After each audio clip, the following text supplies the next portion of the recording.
Merci beaucoup au Front National, ainsi que Lou Violet, Florian Philippot, Marine Le Pen, merci beaucoup. Horizon Québec Actuel est une ONG québécoise que nous avons fondée suite au passage de Marine à Québec. Est-ce qu'on m'entend bien, ça va? Oui. Génial. Donc, nous avons fondé Horizon Québec Actuel, une ONG souverainiste francophone québécoise suite au passage de Marine à Québec. D'ailleurs, ça m'amène tout de suite à parler de notre rapport à la langue, c'est-à-dire que j'imagine que pour le commun des mortels, le Canada est un pays qui est naturellement bilingue, voire francophone. En fait, c'en est rien. Le Canada est un pays qui est aux 3 quarts anglophone. On a déjà été aux 2 tiers, malheureusement, on est rendu au quart. Le déclin du français au Québec est manifeste à plusieurs égards. En fait, la défense du français au Québec a toujours été un combat politique, culturel et économique perpétuel. C'est encore le cas aujourd'hui. D'ailleurs, moi-même, Alexandre et moi étant nous-mêmes originaires, nos familles sont originaires de la province du Manitoba, qui a déjà été francophone et qui ne l'est plus. Donc, la disparition du français est un fait réel au Québec et au Canada.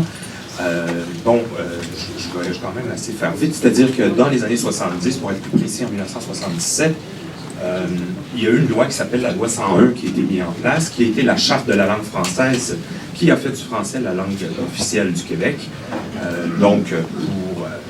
Obligation pour les parents allophones d'envoyer leurs enfants à l'école francophone. Ça impose le français comme langue officielle d'affichage et comme langue officielle au Québec. Par ailleurs, depuis quelques années,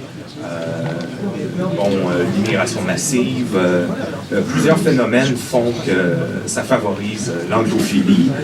Le fait français est en danger, surtout et particulièrement à Montréal.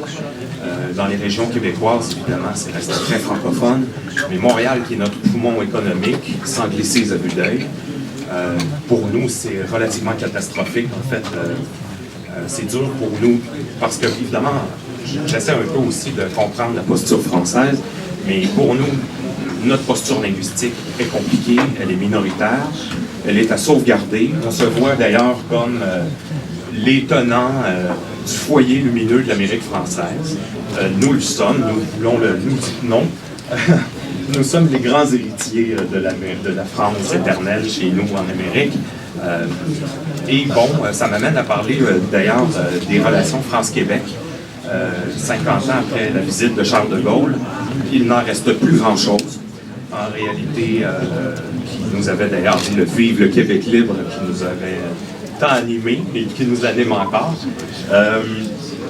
En réalité, l'image des relations France-Québec sont à l'image des gouvernements actuels, et ici et au Québec, c'est-à-dire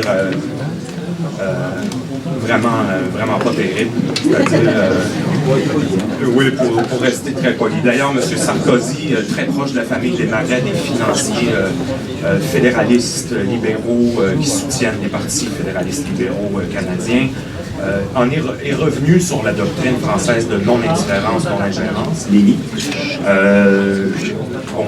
C'est comme...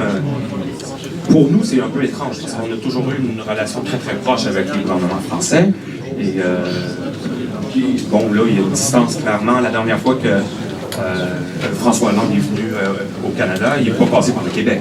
Il est allé directement féliciter l'Alberta et les sables bitumineux, ou le pétrole de bitume canadien qui n'ont rien à voir avec nous.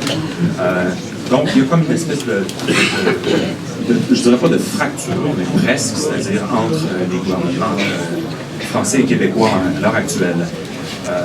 Évidemment, nombreux sont les Québécois qui espèrent l'arrivée de Marine Le Pen au pouvoir afin de rétablir des ponts